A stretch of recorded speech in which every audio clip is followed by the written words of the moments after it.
Good evening and welcome to Gana Shot. Today we're going to discuss something very, very interesting. The fact that China has hit its own Great Wall. Right? I make this thing with full, you know, understanding what I'm talking of. You know why I'm talking like this? I see already Amitesh Behra. He's come 20 things. Why India is not doing this, why India is doing that. Yeah, this is not a comparison of India and China. This is an assessment of China, where China is going. You know, when you do an strategic assessment, you don't see what's now, you see what's ahead and how you have to adjust your policies to that. And it's not a comparison because he's got one marble, I should have a top. No.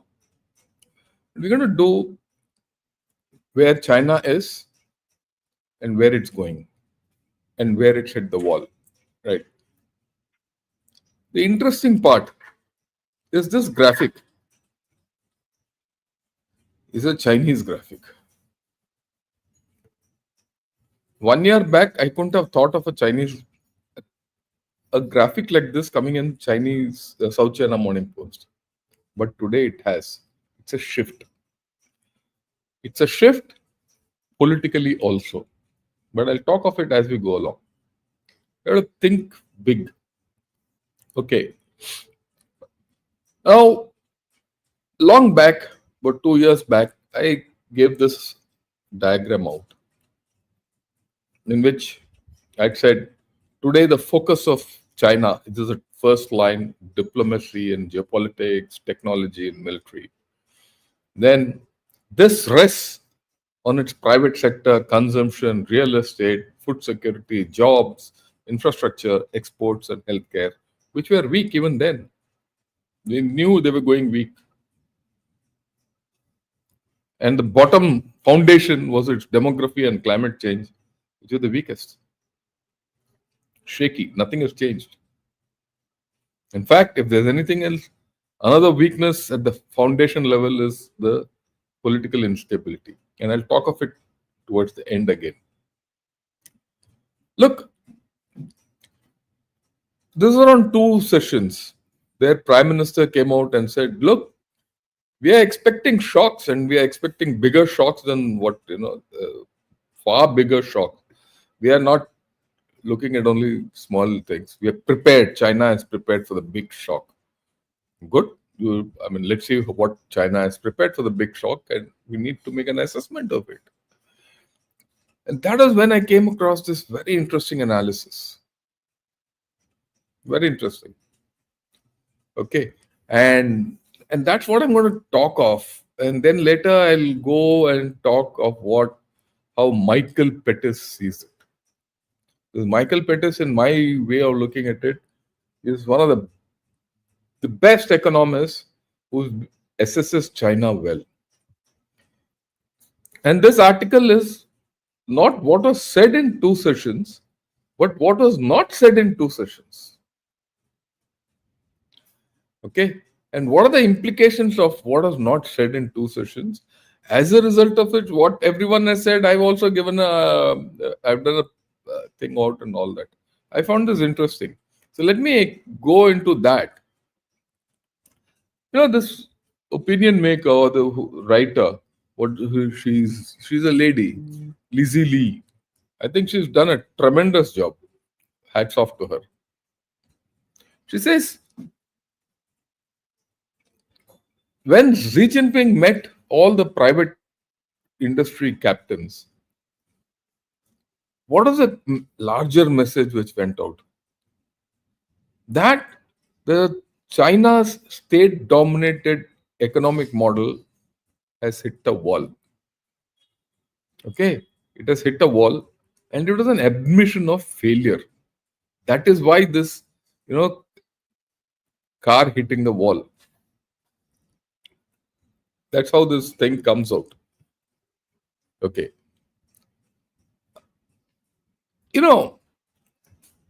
She also says, what is the problem of Chinese economic malaise? She says it was Xi Jinping's belief that China should be a state-run model. So these are the macro issues which was unsaid there. Xi Jinping has always said it should be a state-run model, and he started saying this ever since he took over slowly. Okay, that's why during COVID he destroyed the private sector, and he's gone back. And she says she analyzes the state policy, says it produced fantastic successes, solar power and electric vehicles, and dominated the world and all that. But it has produced spectacular failures. The word she uses is spectacular failures, especially in semiconductors. And if you go through their semiconductor story, they thought it was simple. There were scams. People were paid billions of dollars. There was one guy who made a great hoax that was put under the wraps. That whole thing collapsed in between, and they've not recovered. So all this talk, they'll make their own semiconductors and all hogwash. They are not there. Okay. Now she says very rightly that as China became smarter and this and that, the communist system induced inefficiencies, resource misallocation. Instead of putting here, they put it there, which is normal with China and the communist system. And unsustainable overcapacity, new technology. Xi Jinping said new technology, new kind of productivity, everyone went there. Everyone started making EVs and solar and all that. Overcapacity built, and they're ending up in failures today. And I'll talk of it a little later. Okay. And of course, this business of their boom by heavy infrastructure and huge property, they're all gone. That's no more sustainable. She makes this case in this article. She further says how China rose was because of their private players. So when the private players stopped functioning around 21, 22 after the COVID, now they were all broken up. The leading one was Jack Ma, who was made a teacher and sent off. He was teaching some, I don't know who. The vitality of the system went out. And the government had a fear. I've spoken about it many times. If the private sector becomes too big and it becomes too uncontrolled, the Chinese Communist Party can lose control and lose its power. That was not acceptable. So what did Xi Jinping do? He cracked down on the real estate. He pushed common prosperity, then his zero COVID policy, and his anti-corruption campaign. All these four went almost simultaneously. They went too far and pushed China beyond the brink. So what has all Xi Jinping done? He's eroded confidence amongst private players. Even now, after meeting all those private players, there is no seeming change in the private player behavior. He's still calling people, "Ki bhai, aa jao, invest here. Please don't go." Okay. And everyone, those who are invested already in China have no choice, but they'll go there, sit down, listen to him, and say, we'll do everything and go off. That's what's happening in China. Investment is dampened. Okay. The complete dynamism of the Chinese economy, which we associate with earlier things, is gone. Now the point is this: the Chinese bureaucracy has moved from complete state to private to now state. Will they let go? Even if you say private people come in, will the private people respond? That's the biggest question. That's what she says in the end. Securing buy-in from both the private sector and bureaucrats tasked with implementing policy are major hurdles. It might not happen. Okay. And then The third facet of this hitting the wall is USA. USA is a major challenge. Trump is a major challenge. If you think Trump is a fool, then I think we all have to rethink. And I'll talk of it tomorrow. He's already culled China away from Panama. Finished. Know that China was controlling the Panama Canal. China has major stakes in Latin America. He's now driven them away from Panama Canal. He's slowly weaning them away from the BRI. The next things will come. It's going to unfold. You think in 2 months? No, this is going to take time. There's a very clear focus. I'll talk of it tomorrow. That's an interesting talk I'm going to talk. The Panama Canal, how it's been taken over, what's the tussle, and where China will get bruised. It'll get bruised. But take it from me. See, in the earlier days, USA designed, China produced. USA innovated, China scaled it up. Okay, US was at the high end and China was at the low end. China turned this table. They said, look, I will now be at the high end and the low end. So the moment you did that, you became a threat to USA. USA said, acha, theek hai. I'll now, from being a friend, he's become a foe. From being a complementary player, USA is now a competitor. He's not going to allow you.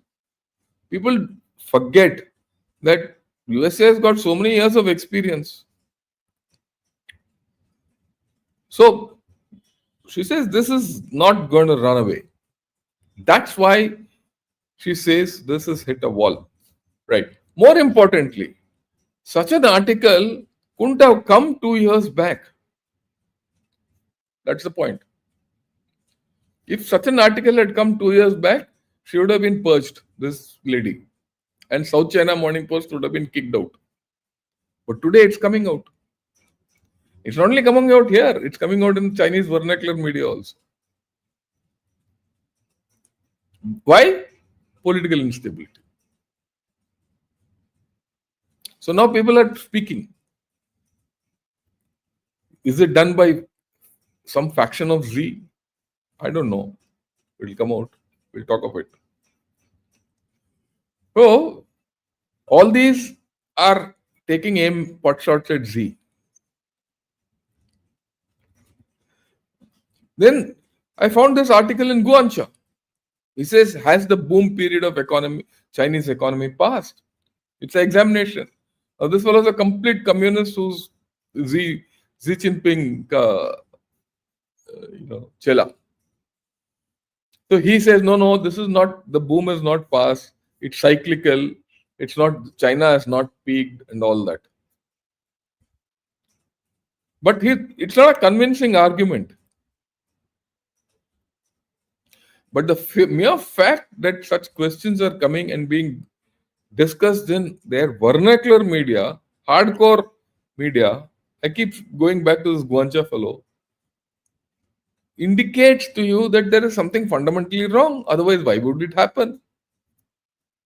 Okay. And now you see property. Everyone says, property is recovering. Property is not recovering. There's another fellow who's gone. $6 billion loss. कहाँ से आएगा यार $6 billion loss? Who'll bail this cat? The guy who's property developer who's got the money has lost it already. You can really put him in jail, do what you want, finish, forget it. Yeah. The cement factory chap doesn't have money to be paid off to. The guy who's put fittings in this houses, he's not being paid. The guy who's bought the house has not got the house. This is a bloody scam and it's not going to run away easily. All those ghost cities are not going to run away. They are monuments of Chinese failure. Then there's this report which says China's rare earth dominance could crumble in 10 years. 10 years. And this is a report by the China Academy of Studies. They're not from somewhere else. This is their own forecast which they're getting. So, Mr. Trump, he's up to it. Today he can't see anything except mineral. Kahin bhi jagah mineral. He's only looking at minerals there. So we should be very clear what's happening. Okay. When I say China has hit a wall and Lizzie Lee says China has hit a wall, you have to start saying, has it hit a wall? Let's analyze that. If it hits a wall, what's the implication for India? And that I'll talk tomorrow. I'll talk tomorrow about it. Everyone says he's selling EVs all over the world. That's one company, BYD, which is successful. The others are all suffering. And a lot of people say BYD means build your destruction. So it'll have its bubble. It'll go up like Evergrande and that will also go down. It's fast approaching.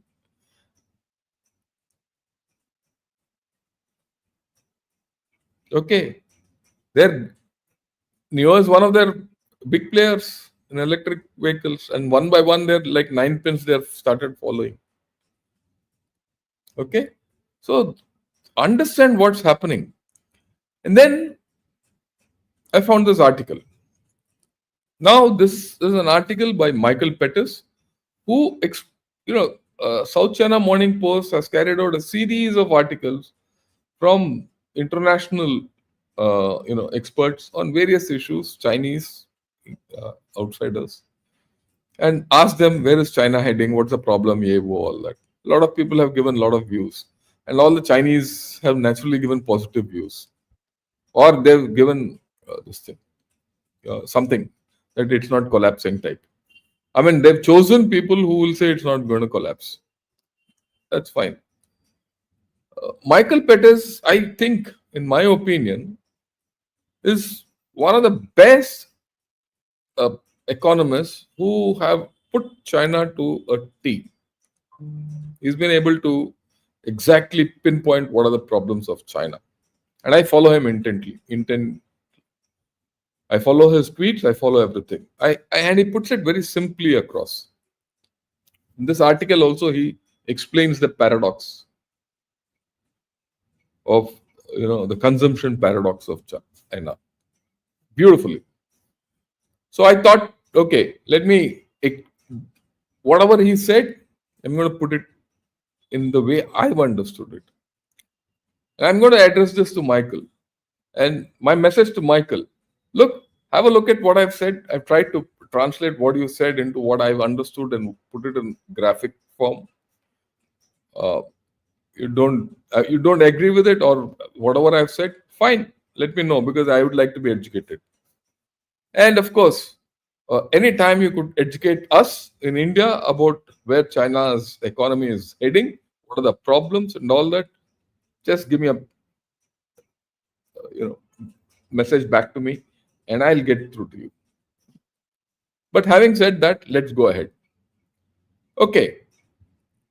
Look, the way he explains the whole thing is this.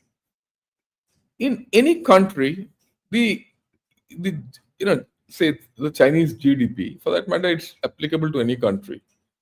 There are three issues to a GDP. And I've now made it to fit the Chinese model. One is investment.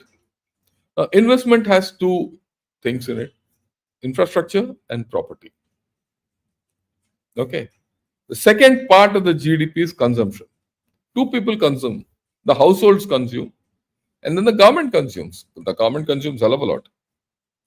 How does the government consume? The government consumes through infrastructure, through the BRI in the case of China. It consumes by expenditure on science and technology, and it consumes on military. Okay.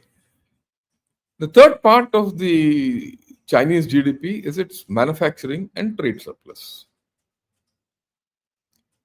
Now, put together, all this makes the Chinese GDP. Okay. Now, let's go one by one into this whole story. Now, infrastructure so far, so much has been built in China that hereafter there's no tangible benefit from more investment into roads, rails, aircraft, or any airports or any other infrastructure. Because most of the infrastructure is underutilized. It's a dead end. It's hit its own wall. Property. That's definitely crashed into the wall. We know that. Ghost cities, debt bubbles, no sales, uh, fall in prices, projects are stalled. We've done so many things. There's no two ways. So the investment part is virtually over. Okay.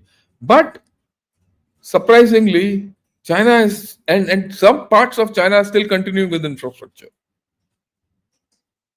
So that's pouring water into the sand. No returns. Okay. Now let's look at household consumption. Now, household consumption in China is traditionally low. But now, in these conditions, it where there are no jobs, wages are being slashed, right? And whatever money the Chinaman has, he's saving it. His investment in property has fallen in value. Stocks are not giving him returns. And more importantly, the number of people in China are reducing and they're aging. And if that is doing, they'll not consume. An old man like me will not go buy a Maserati or BYD high end. I'll buy something, a cycle, or something which will keep my health and I can go and come aram se. So there's a low consumption through households. I mean, one child policy, all these have come to what this thing. How much is the consumption part of the GDP in China? So anyway, you read about 35 to 40% is what you say. What is the consumption in other countries, developed economies? 60 to 70%. In India, it's touching 70%. Yeah, India is a consumption-driven economy, and that's why it will not fail. Will fail for other reasons, not for consumption. Okay. Then look at the government consumption. That's also stalled. Stalled because the returns on income on all the infrastructure BRI is stalled. Finished. We know this. There's nothing new. Pakistan se koi return of income aayega? See, Pakistan was supposed to be the flagship of BRI. That's not giving return. Amban Tota is not giving return. What if you have political influence? It means nothing. It's not going to give you return. Your money is stuck and gone. It's not more, it's dead GDP the way I look at it. And there is, the local governments are in tremendous debt. Okay, now you say, look, science and tech. Science and tech, there's a lot of investment China is doing. But that's all uncertain. What are the returns on income on science and tech? Who will use DeepSeek to give it return on income? While everyone says DeepSeek is great, all that, people will not invest in it because there's no trust factor in putting your information into a system with servers in China.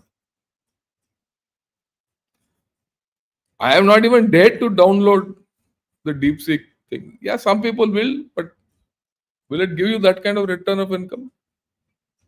Science and technology. Will your investment in space give you the return of income? Don't know. It's a big question mark. It's a big risk and a gamble. Then military. Spend so much on military. Every year, 7% increase in military expenditure. It's gone. That money is not going to come back. Has that military done anything for you to open up trade? It's not. You invested in military for what reason? So that you can roam the seas, tell everyone my thing is going here. Do you see that happening? You don't see that. Everyone says China has the biggest navy. So what if it's sitting around China and sitting down? That's it. I mean, even in Somalia and recently with this Houthi business and all that, I don't know if we've not discussed it. It didn't come out, but there were a couple of Chinese ships which were hijacked by these pirates and they had to pay ransom. Incidentally, these chaps went and then got the ships out minus the cargo. by paying ransom, it didn't come out publicly. Why? This Chinese PLA were sitting like idiots in Djibouti doing nothing. Or they would have gone to Gwadar for fishing.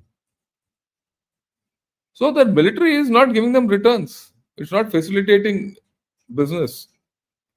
Now the main thing, China has focused on manufacturing, exports. But that is coming at an intense cost cutting and subsidies. And subsidies means debt. Ultimately, to give subsidy to a manufacturer, the government has to take debt from somewhere. Who somewhere, if the item costs say $10 and you're selling it at $8, someone has to pay for those $2. How? Debt. It's adding up to your debt to GDP ratio. There's a limit to which you can stretch that debt. It's basic fundamental things and trade barriers. See, if I allow Chinese imports into my country will collapse, my industry will collapse. Who will do it? Increasingly, this is going to be a problem. And on the other hand, our Prime Minister wants to do manufacturing here. I do manufacturing, China does manufacturing, who will consume? Someone will consume, someone else has to consume, with whom geopolitics are okay. That's not there with China. That's what that lady Lizzie Lee also said, no? Geopolitical headwinds. Now, this is something important which Michael Pettis says. He says Chinese institutions, banking, legal, political, financial, and businesses, all these institutions, have all been built on a powerful growth model over 30 to 40 years, which involved implicit transfers from the households to other sectors. That means households saved. That saving went into infrastructure. That saving went into property. And that other sector prospered.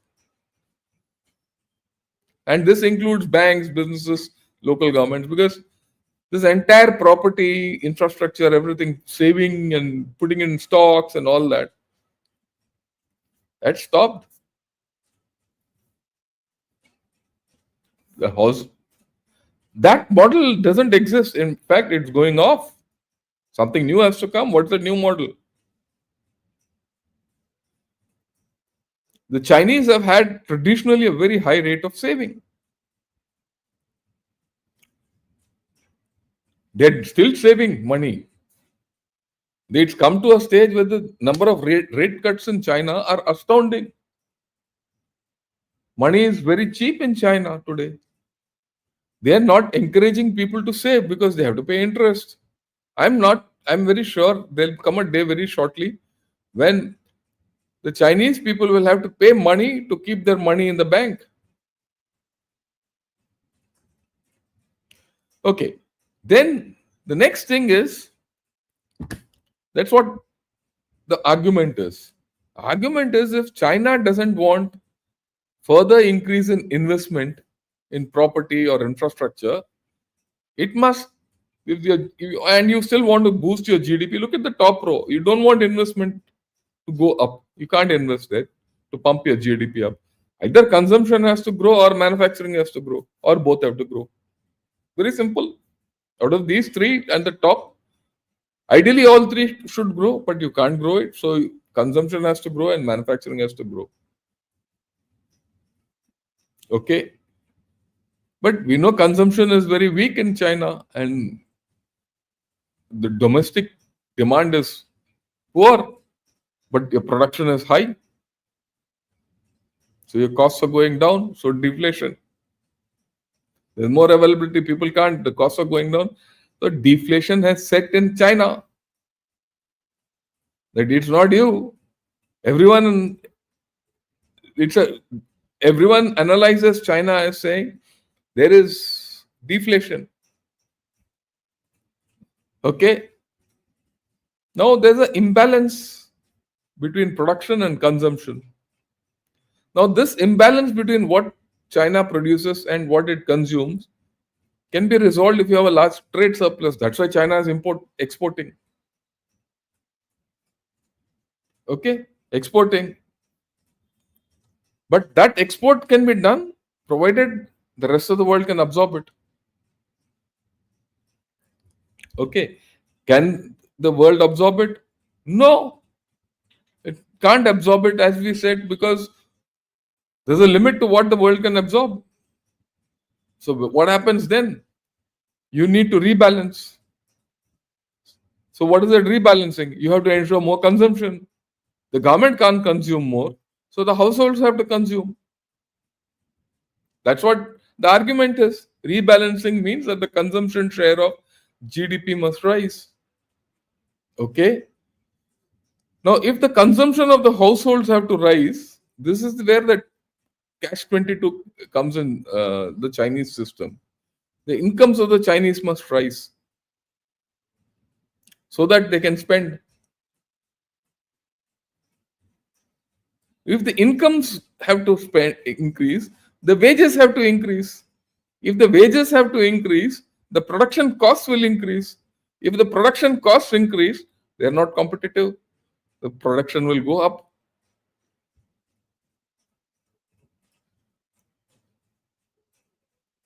Right? Naturally, this is what it is. If you paid a low share of what you produce, then it is not surprising that you will not consume that you will consume a low share of what you produce, and the other way around. Okay, is that the whole thing? No, that's what he says. If the household share income increases, share of profit decreases. Hence, business share must decrease or goods must become costly and uncompetitive. Then exports will fall, trade surplus will reduce. Is can China do this? They've been trying it for the past 30 years. It's not as if I'm giving you a jadoo ka something. Pudiya that the Chinese don't know that they have to consume. The whole nation says consume, consume, consume. The average China man is not able to consume. And if trade surplus falls, manufacturing will fall. Amount of manufacturing. That means it will increase reduced income. It will all fall. Trade surplus will automatically reduce. So it's a cycle. How do you break this cycle? You break the cycle by putting more money into the households, which Xi Jinping doesn't want to do. So all this stimulus, he's not put money into the household. He's telling the household you can borrow. And then, of course, Michael Pettis makes this argument: low consumption share of GDP is not an accident or an oversight. It is fundamental to China's manufacturing competitiveness. You change one, you have to change the other.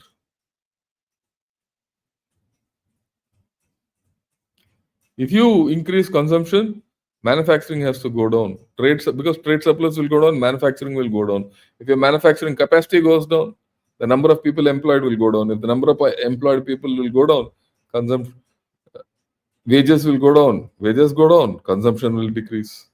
There's a cause and effect connection between the two. And finally, he says ordinary households have too low a share of GDP, hence they have low consumption. They consume most of their income, unlike the rich or businesses or the government, which have a disproportionately large share of GDP but consume a low share of their income. And this is the crux. And the crux is this: the government doesn't consume, but the government has a huge portion of the GDP. How can it transfer this GDP to the households?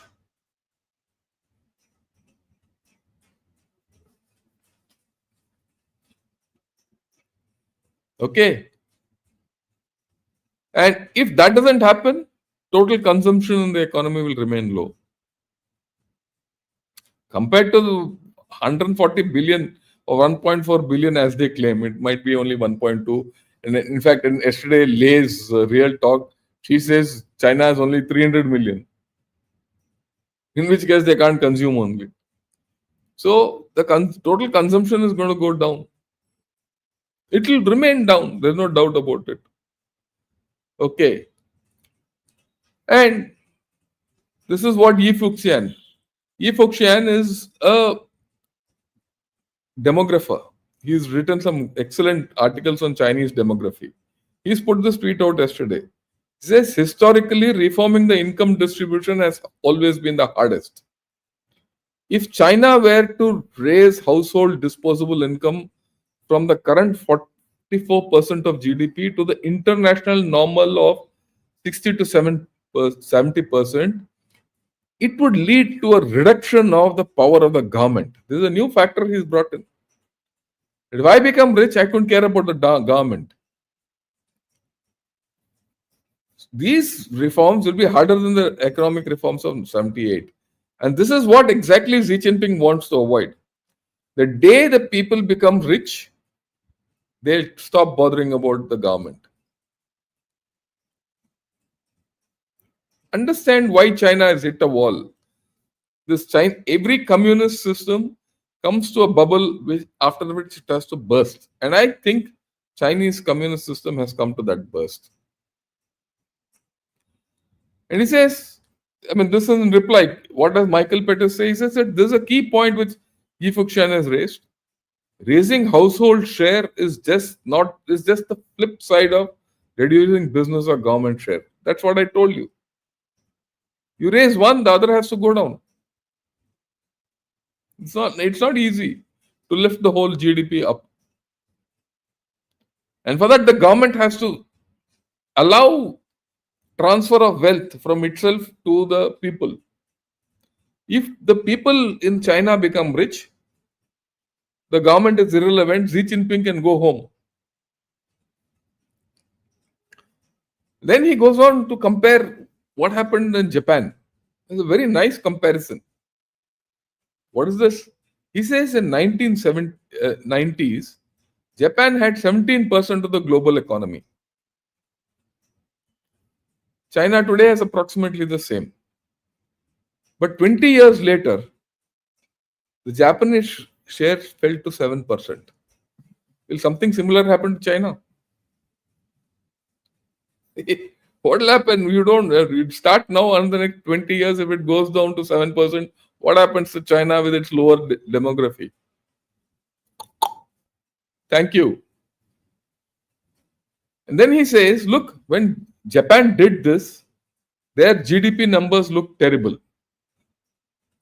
But the interesting thing in Japan is, when the GDP was going down, the household incomes were going up. As far as the GDP was coming down, the household incomes and their well-being was going up. And their standards of living kept rising. It didn't matter whether the GDP came down or not, the standard of income and the standard of living of the Japanese people went up. So similarly, it doesn't matter whether China has a big GDP or not. What matters is their household income and their standard of living.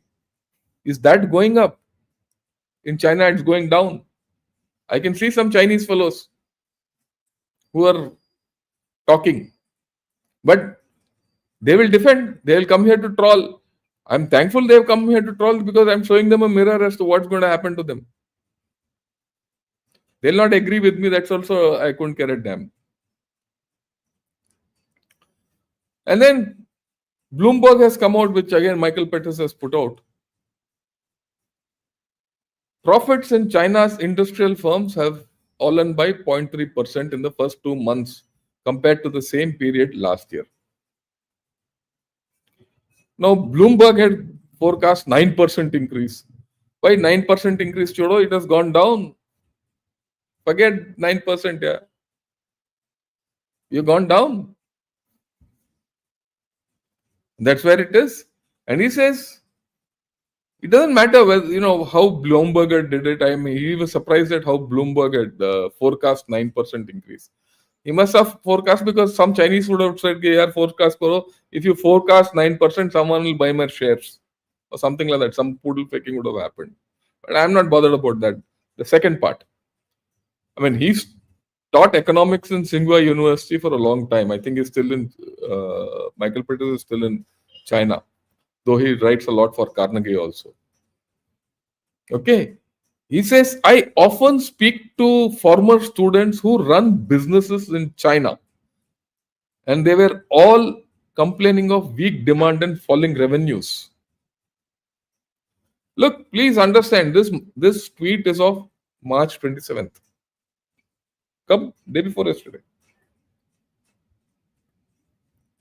Day before yesterday. So, where is China going? Then you see the third part of the tweet. He says their complaints were mirrored by former students who work in venture capital who told me the same thing.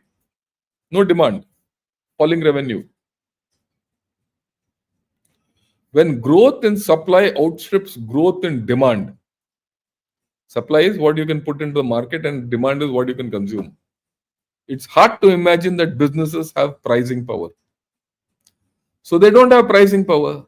So they have to go cut their costs. If they have to cut their costs and compete with each other, they'll kill each other. And that's why they're reporting losses. What is happening in China is something fundamentally wrong. It's an unsustainable model. Add to that the political instability. Now, he also says in another tweet that banks are now accelerating to write off their loans. How they're going to write off all that, I can't imagine. I don't know. And China knows its economic challenges. This is another opinion from somewhere. Is it ready for them? These are questions which are being asked internally. It's not my question. I'm only presenting to you what these Chinese are talking of themselves. The trolls will come and troll me, but are they trolling themselves? And why are they trolling? You see, this is the important thing. Why is all this happening? The new thing in this wall, I'll now go bottom up. The new thing which I have introduced, which was not there earlier, is political instability. Political instability in China has gone up. Militarily, the number of purges which are taking place, there are cross currents happening, and I'll talk of that maybe Monday, Tuesday when I get a chance. Okay, I'll talk because that's important. There are a lot of purges in PLA. There are a lot of purges in the defense industry. There are a lot of cross currents going on politically, economically, and that's why this thing. And wherever there is weak economy, wherever there's this thing, you'll always find political instability at the bottom when an economy starts weakening. Demography, we know it's irreversible. Climate change, I've discussed in detail. As climate change hits China, climate change will hit China, on not only China but everyone else. But the effect on China will be huge. See what's happened in Myanmar earthquake. Myanmar has got hurt, it doesn't matter, but the buildings are collapsed in Bangkok, Thailand, and all those huge buildings. So where you have got more infrastructure, more everything, the effect of climate change and natural disasters will be more. So you lose more. That's shaky. Then we know jobs, they're going nowhere. Infrastructure is a dead end. Exports, they might have a huge share, but it does not give them return of investment, money. There's no profit. Healthcare is poor. We know that. I've not spoken of it for a long time because then I don't see any articles coming out which say healthcare has improved. In fact, all the articles are that the healthcare is going bad. Food insecurity. These days they don't talk of it also. Real estate is dead. Consumption is a problem. Private sector, they're trying to revive, but they don't know how to do it because there's no trust. There's no trust in the private sector, between the private sector and the government. And why will a private sector chap trust the government? Because the government itself, there's political instability. And tomorrow I'm going to talk of Panama Canal, C.K. Hutchison, and China and all that deals. You'll see the trust. There's a trust factor lacking. And that's why they're losing the Panama Canal now. Their diplomacy and the three spearheads of the Chinese or Xi Jinping's, progress towards Sino-centric world order was diplomacy and geopolitics. That failed. You'll see tomorrow how it's failing. I'll explain it to you. When Panama fails, the effect is not on Panama. The effect is on China. When Russia Ukraine war finishes, the effect is on China. And otherwise, also, China is not very well liked by big economies and the rich economies. It's struggling. Technology is succeeding, but at what cost? The military, we'll talk of it tomorrow. We'll talk of it tomorrow. Right? So I have generally finished what I had to say. Right? And if you like this, I'm aware that a lot of people from P Gurus also have joined me. Welcome. We will have more of these discourses from my side. So I would, urge those of you who are watching P Gurus and, of course, from Gunner Shot, do subscribe to both channels. And if you like this video, press the like button and share it with all your friends. And I'd also request you to, join Gunner Shot as members, right? And the details are here. I leave it to your best sensibility about how to go about the whole affair. And now I'll take on a few questions, right? So that we put everything in thing. Yeah. So with Chinese dominance in manufacture, they expect the world to stop manufacture. Similarly, with AI, there's an expectation that humans will stop their brain. Yeah, that's what they want. They want you to. They want to kill your everything, but that's not going to happen.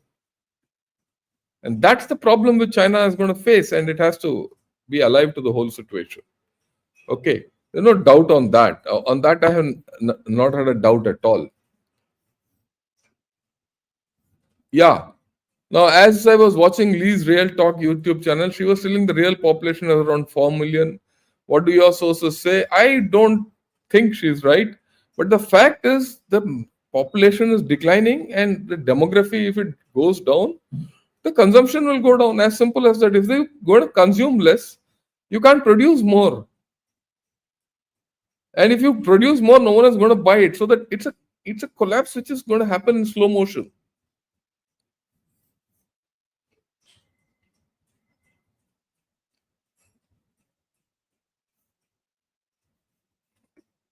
Yeah, your valuable lecture on Nepal situation was also required Monday. Come on Monday. I will, General Sukin Chauhan and I will discuss this.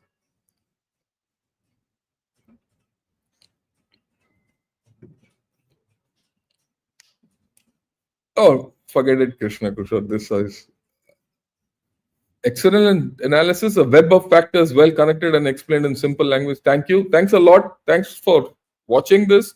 If you liked it, again, please press the like button and share this video with everyone.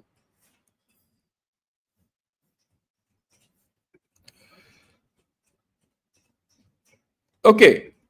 As far as Bangladesh is concerned, I'll do a separate thing. We'll talk of Bangladesh there. So don't worry about Bangladesh at this point of time. Yeah, this is important. Chinese people got superiority complex from West. They destroyed their culture. Look, the Chinese people destroyed their culture not because of the West. That's because of communism. It is communism which destroyed their culture. Okay. So they actually have no culture today. The complete Chinese culture is a destroyed culture. And they're not making any efforts to regain that culture back. Yeah. So there are so many examples of PRC common citizens being unable to access their own deposit from their banks. In any other country, one example would have cost a run. Yeah, I agree with you. The people are stuck. They don't know where to go. And yet you see a lot of Chinese trying to defend their system. They're all trolls. That's okay.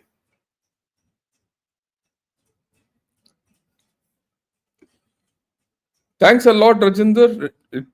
It was meant to be eye-opening. I put it in simple words.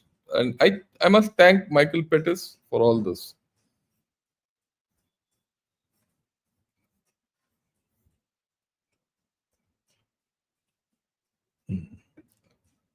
I don't think you understand the situation in China well enough to make sensible comments. Please improve your basic understanding of economics and improve your English at the same time. Yeah, अंग्रेज का औलाद, ये Chinese pigtail man, ये एक ही है जो समझ सकता है. He is the only idiot who knows English. Buffoons.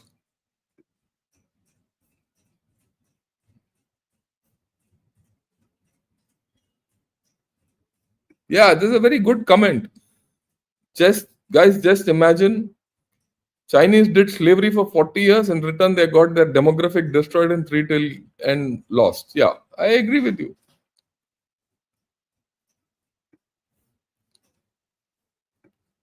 What are your thoughts on recent rumors, Trump withdrawing from Biden Chips Act?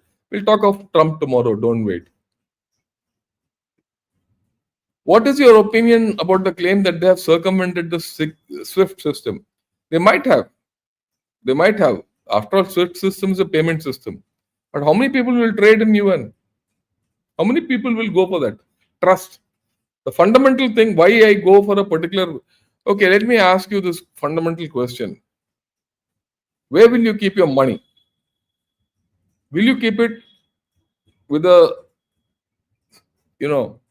street end financier or money lender?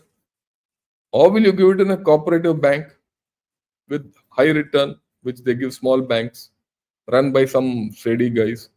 Or will you go to a government bank? And why? It's a matter of trust and risk. The Aam Aadmi will take trust. And trust comes from the ability of your government to put trust in you. Okay? That's why you say, yaar, State Bank theek hai, or dheela hai, but at least I get my money back. Same thing here. Would you put your money in China, in UN? People talk of de-dollarization. My left foot. Who will replace the dollar? I mean, I don't know who will replace the dollar. Will the UN replace the dollar? I wouldn't piss on the UN. Forget about everything else. So, I don't think the SWIFT system, they might, because with blockchain technology and all that, you might have a better system. In any case, look at the UPI system of India. It's much better than anything. You can transfer anything from anywhere. And if more countries come into the UPI system, you're beating the SWIFT, isn't it? So that is not a big deal. But how many people will use it?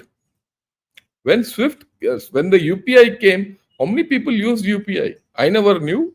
Slowly one got used to it and suddenly we said, fine. Trust. We transferred trust to each other. In the absence of that, it's all gone. Atil Nor. Okay. Atil Nor is from Australia. I have often suspected the PRC engages in product dumping to boost forex without making their exchange rate get too expensive and harm their export. What are your thoughts vis-a-vis? Yeah, I go with you. They just want to look. Fundamental thing is they are making lot which they can't sell fairly, so they have to boost it somewhere. They're making lot which can't be consumed. As simple as that internally. So because why it can't be consumed is they can't pay for it. Why it can't be boosted outside? They have to do cost cutting. They have to get that forex. And for that, they have to manipulate their currency. I mean, anyone who wants to put their money in China must be a fool.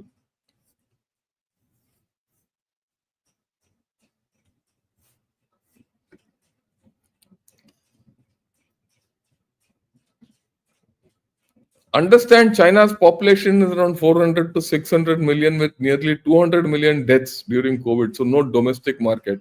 Why are there a dearth of jobs? Each should have. They don't have, because the fact is that all these high-tech firms don't need mass people. I mean, I would say, Rajgopal, that their population is not so bad. If they had only 400 to 600 population, China would be a thriving nation by now. Let's be very clear. It would be a thriving nation. My guess is it's about 1 to 1.2 million. Yeah, so 1.2, 1200 million. Okay, 1200 million. That is why they have a problem. I'm not accepting the fact that what someone has said 300 million and all, that's out of question. Yeah, even the EV sector is made only viable via government direct indirect subsidies. That is $10,000 per plus per car. That is unsustainable, which is why they're trying to destroy their competition. That's I agree with you. They want to dump and destroy that, but it will not happen. I showed you Neo is one. Sooner or later, BYD also will catch up.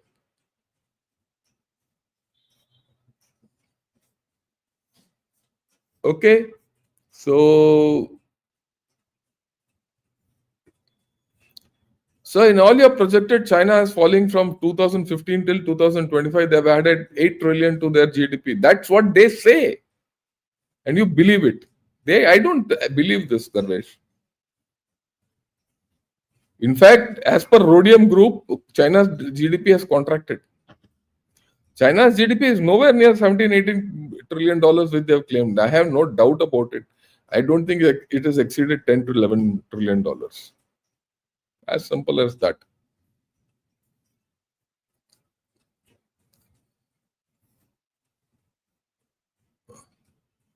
Okay. Now, Manivandan says whole of China is under debt of, yeah, 300%. Yeah. So, look, the fundamental thing at the end of the day is, yeah, what he says also is right. South China Post is owned by Jiang Zemin factor or faction. So, they started taking pot shots at Xi Jinping already. Look, there's a power struggle going on. In this power struggle, people will lose. Transaction to the tune of 1 trillion trees recently. Can the West stand replacement of dollar by digital yuan? Vishnathan, don't forget about it. All this is all cock and bull.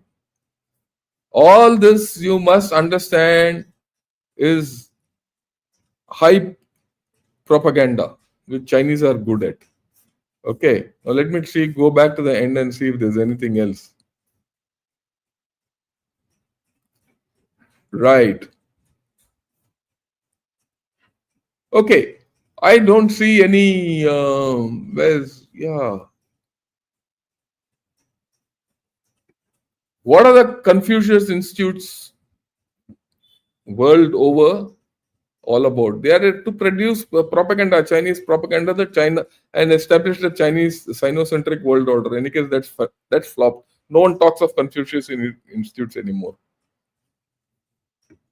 Do you think the gold card by Trump is mainly for Chinese and Russian rich people to run away? Yeah, I think so. They, yeah. So you said in 90s Japanese income levels improved but GDP lowered. Can you explain why? Is it due to their high level of saving? It is because they transferred their GDP share. They cut down on everything so that the house household share increased. The household shares increased. Okay. They concentrated on making the family happy. Not and the government started consuming less. They didn't go into the science and tech and military and all that. They contracted their GDP. So at times it's good to contract your GDP to ensure what kind of growth you want. Okay, I showed you those 5, 6 items of government expenditure. They contracted that. They contracted the trade surpluses. The Japanese items which used to flood the world was brought down. A lot of things they did, and mind you, after all, it took them 15 years, 20 years to come out of it. I did a show on that earlier. Have a look at that.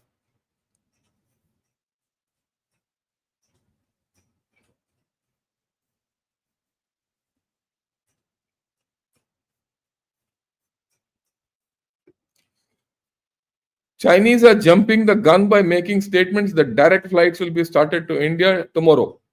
Srinivas tomorrow. Now this fellow says Michael Pettis quote karta to Louis Vincent Michael. Yeah.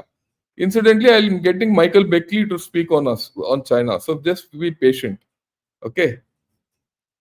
This is not either or kind of a situation. I like Michael Beckley. I'm doing it. So you do. Have you studied the others? Why don't you start a channel?